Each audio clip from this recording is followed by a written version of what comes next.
Gold, trusted gold buyers. మీరు తాకట్టు పెట్టిన బంగారాన్ని విడిపించి ఈ రోజు ఉన్న మార్కెట్ ధరకు కొనబడను.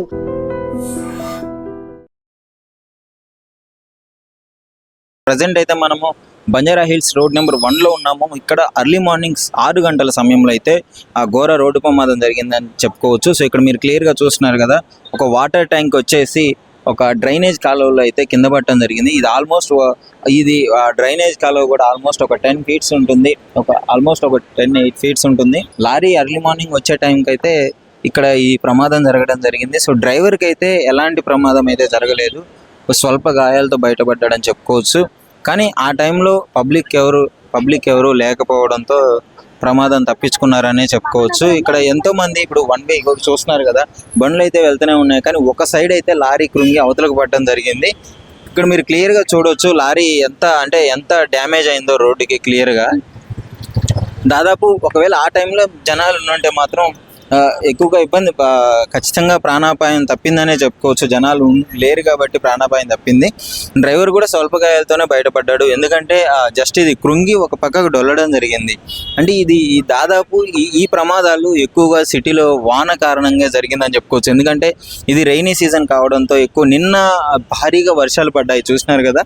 నిన్న దాదాపు అమీర్పేటలో కూడా చాలా వరకు రోడ్లు బ్లాక్ అవడం జరిగింది. సో అదేవిధంగా ఇక్కడ కూడా చాలా వరకు రోడ్లు బ్లాక్ అవడం జరిగింది. ఇప్పుడు రోడ్డు కింద ఎంతెంత కిలోమీటర్ల దూరంలో డ్రైనేజీలు ఉన్నాయో వాటిని తనిఖీ చేసి డెఫినెట్లీ అధికారులు వాటిని ప్రోగ్రెస్ చేసి ఎప్పటికప్పుడు చెక్ చేసి పెట్టుకోవాలి. ఎందుకంటే ఇది వానల సీజన్లో ఎక్కువగా వానలు పడడం వల్ల ఈ డ్రైనేజ్ రోడ్డు కుంగిపోతుంది. ఒకసారి మీరు క్లియర్గా చూడొచ్చు, అక్కడ అంతా ఈ వాటర్ పడడం వల్ల నానిపోయి అక్కడ స్ట్రెంత్ పోయిందనే చెప్పుకోవచ్చు. దానివల్లనే ఇట్లాంటివి జరిగింది. ఇక్కడ రోడ్డు మీద ఉన్న స్లాబ్ మొత్తం కూలింది. ఇక్కడ మీరు లోపల చూసినట్టయితే క్లియర్గా కనిపిస్తుంది. ఆ లారీ కూడా ప్రాపర్గా ఇంకా కింద పడలేదు, జస్ట్ ఆ స్లాబ్ మీద ఆగింది. సో క్లియర్ చేయడానికి అయితే అధికారులు ప్రయత్నిస్తూనే ఉన్నారు. వాటర్ ట్యాంక్ని ఇక్కడికి అయితే బ్లాక్ చేయడం జరిగింది. ఇప్పుడు వెహికల్స్ ఏమి రాకుండా అక్కడ బార్గేట్లు అయితే పెట్టడం జరిగింది. పోలీస్ వాళ్ళు అయితే అక్కడ చూస్తున్నారు కదా, బార్గేట్లు పెట్టడం జరిగింది. ఎందుకు అంటే ఇప్పుడు ట్రాఫిక్ని కంట్రోల్ చేయడానికి ఈ విధంగా చేసినట్టు తెలుస్తుంది. ఇప్పుడు వెహికల్స్ వచ్చినట్టయితే మళ్ళీ ఇంకా ఇబ్బంది అయ్యింది. ఇక్కడ ఇదే రోడ్లో దాదాపు ఈ రోడ్డు మొత్తం ఇదే విధంగా దీని రోడ్డు కింద అయితే డ్రైనేజ్ కాలువ ఉందని చెప్పుకోవచ్చు. ఇలాంటి కాలువలు ఎక్కడెక్కడ ఉన్నాయో అధికారులు ముఖ్యంగా తనిఖీ చేసి వాటి స్ట్రెంత్ ఎంత ఉంది, ఎలా ఉంది, ఎప్పుడు చేసినారు అవంతా తనిఖీ చేసిన తర్వాత ఆ రోడ్లో భారీ వెహికల్స్ వెళ్ళొచ్చా లేదా అనేసి ఒక స్టేట్మెంట్ పాస్ చేసినట్లయితే ఆ ఏరియాలలో హెవీ వెహికల్స్ పోకుండా ఉంటాయి. సో అప్పుడు ఇలాంటి ప్రమాదాలను అయితే మనం ఎక్కువగా తగ్గించే అవకాశం ఉందని చెప్పుకోవచ్చు. ఇప్పుడు ఈ విధంగా తనిఖీ చేయకుండా ఈ విధంగా వదిలేసినట్లయితే మళ్ళీ ఇలాంటి ప్రమాదాలు ఇంకెక్కువగా జరిగే అవకాశం ఉంది. ఇప్పుడైతే ప్రమాదం వల్ల ఎలాంటి మనుషులకి ఏం కాలేదు కాబట్టి సరిపోయింది. ఒకవేళ అయ్యుంటే పరిస్థితి, ఒకవేళ ఇదే ఏరియాలో ఒక స్కూల్ వ్యాన్ వెళ్ళి మాత్రం చాలా ఇబ్బంది పడేవాళ్ళు, ఎంతోమంది పిల్లలు ఉండేవాళ్ళు. సో వీటిని కొంచెం అధికారులు కన్సిడర్ చేసుకొని ఎప్పటికప్పుడు తనిఖీలు చేస్తే మాత్రం ఇలాంటి ప్రమాదాలను ఎక్కువగా మనం అరికట్టవచ్చు అని చెప్పుకోవచ్చు. ఇక్కడ మీరు చూస్తున్నారు కదా, లారీ ఒక పక్కకు ఒరిగిపోవడము. ఇక్కడ ఇంకా మీకు అక్కడ క్లియర్గా కనిపిస్తూనే ఉంది ఎంత డ్రైనేజ్ ఎంత డ్యామేజ్ అయిందో, ఎంత వరకు ఉందో. ఆ లోతు చూడొచ్చు మీరు, దాదాపు ఒక 8 ఫీట్స్ వరకు అయితే 8-10 ఫీట్స్ అయితే ఉంటుంది. ఆ లారీ కూడా కిందకి పడలేదు, ఒకేసారి ఒక పక్కకి డొల్లేసరిలే ఈ విధంగా ప్రమాదం జరిగిందని చెప్పుకోవచ్చు. సో ప్రస్తుతము ఇలాంటి ప్రమాదాలను అరికట్టాలంటే డెఫినెట్లీ సిటీలో ఇంకా ఎంత మేరకు ఇలాంటి రోడ్స్ ఉన్నాయని చూసుకోవాలి.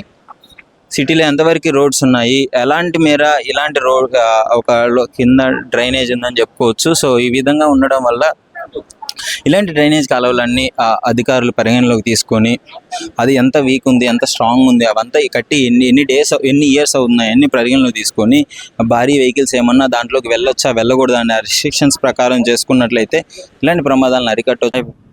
సో कितना टाइम से हो गया इंसिडेंट? ये 5 o'clock अराउंड 5 o'clock हुआ। हाँ, अभी मेरे को 9 o'clock को हमको मालूम पड़ा, हमारे रिलेटिव का है गाड़ी, ऐसा हुआ बोल के मालूम पड़ा। किसी को कुछ भी नहीं हुआ, ड्राइवर को भी किसी को कुछ भी नुकसान नहीं हुआ। ये ऑलरेडी जो सो कॉम्प्लेक्स वालों से भी बात करा मैं, 20 ईयर्स से उन लोग रह रहे, लेकिन उन लोगों को नहीं मालूम कि अंडरग्राउंड नाला जा रहा बोल के नहीं मालूम। ऑलरेडी पुलिस डिपार्टमेंट भी मॉर्निंग से है, GHMC वाले भी है, साहब भी है, हमारे सब लोग है।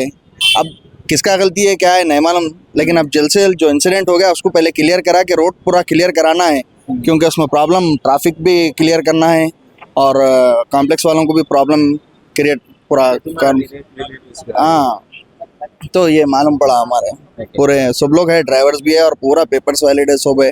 लेकिन अब ये जो ये हो गया, आइंदा इंसिडेंट कुछ नहीं होना, इसके ऊपर जीएचएमसी भी गौर करना क्या करना है। सो मतलब क्या है इसका प्रॉब्लम, इस पे डीपली जरा क्या है सर्वे करना। जीएचएमसी से रिक्वेस्ट है कि सर्वे करके जो भी इसका रोड का प्रॉब्लम है क्लियर कराना जल्द से। అన్న చెప్పండి, ఈ ఇన్సిడెంట్ ఎప్పుడు జరిగింది, అసలు ఏంటి పరిస్థితి జరిగినప్పుడు? నిన్న వర్షం వచ్చింది కదా, దానివల్ల యాక్చువల్లీ జనరల్గా మేము ఏం చేస్తామంటే మాకు ఇక్కడ వాటర్ సోర్స్ లేదు ప్రాపర్గా, జస్ట్ 1 ఇంచ్ పైప్ ఏమి ఉండే. సో మొత్తం ఈ రోడ్డు మొత్తం commercial, care hospital, Virinchi hospital plus GVK కానీ అన్ని కమర్షియల్ కదా. సో మాకు వాటర్ రావడం కూడా మాకు చాలా స్లోగా వస్తుందని చెప్పేసి ఆల్మోస్ట్ ఎవ్రీ ఇయర్ మేము కొన్ని వందల ట్యాంకులు తెచ్చుకున్నాం. ప్రతిరోజు 10 ట్యాంకులు వస్తాయి ఓన్లీ వాటర్ కోసం. ఎవ్రీ డే 10 ట్యాంకులు వస్తాయి. సో వాటర్ గురించి చాలాసార్లు కంప్లైంట్ చేశారు బి బ్లాక్ వాళ్ళు. నేను బి బ్లాక్ మెయింటైన్ చేస్తా. సో బి కానీ సి కానీ డి కానీ ఇవన్నీ బ్లాక్స్ ఉన్నాయి కదా, ఈ బ్లాక్స్ అందరము రెగ్యులర్గా ఉండి రిప్రజెంట్ చేస్తారు. సో అందరం కంప్లైంట్ చేసినాం చాలాసార్లు. 10 years, నేను వచ్చి 10 years అవుతుంది ఇక్కడికి. 10 years నుంచి రెగ్యులర్ కంప్లైంట్ చేసాం కానీ ఇంతవరకు ఏం సార్ట్ అవుట్ చేయలేదు. ప్లస్ మా ప్రాబ్లం ఏంటంటే ఫస్ట్ గవర్నమెంట్ మారుతుంది, క్యాండిడేట్ వాళ్ళే ఉంటారు. విజయలక్ష్మి మేడము, ఈ గవర్నమెంట్లో ఆమె మేడం, పోయిన సంవత్సరం కూడా ఆమె గవర్నమెంట్, ఆమె కూడా ఆ పోయిన సంవత్సరం కూడా ఆమెనే విజయలక్ష్మి గారు. సో కానీ ద ప్రాబ్లమ్ ఇది అది అంతే కంటిన్యూ అయింది. కానీ ఇక్కడికి వాటర్ మాకు ఇప్పుడు ఇక్కడ దగ్గర 150 ఫ్లాట్స్ ఉన్నాయి. 150 ఫ్లాట్స్ దగ్గర 300 నుంచి 400 మంది ఉన్నారు. ఇప్పుడు ఇది చేయడానికి ఎంత ఫాస్ట్గా చేస్తారో ఎంత స్లోగా చేస్తారో తెలియదు. నెల రోజుల దాకా మేము అసలు ఎట్లా ఉంటామో వాటర్ సోర్సే అర్థం కావట్లేదు. ఫస్ట్ ఇది ఒకటే సోర్స్ ప్లస్ మాకు లేదు, మాకు ట్యాంక్ లాక్కుంటే మేము ఇంతమంది ఎవరం కూడా సర్వైవ్ కాలేము. సో ఇది ఏదో చిన్న విషయం కాదు, మాకు చాలా పెద్ద విషయం. దగ్గర 150 ఫ్లాట్స్ ఉన్నాయి. మాకు ఇప్పుడు వాటర్ మొత్తం కంప్లీట్ బంద్. ఆల్మోస్ట్ వీళ్ళు ఏం చెప్తున్నారు, ఒక 25 days to 1 month వరకు అవుతుంది అంటారు.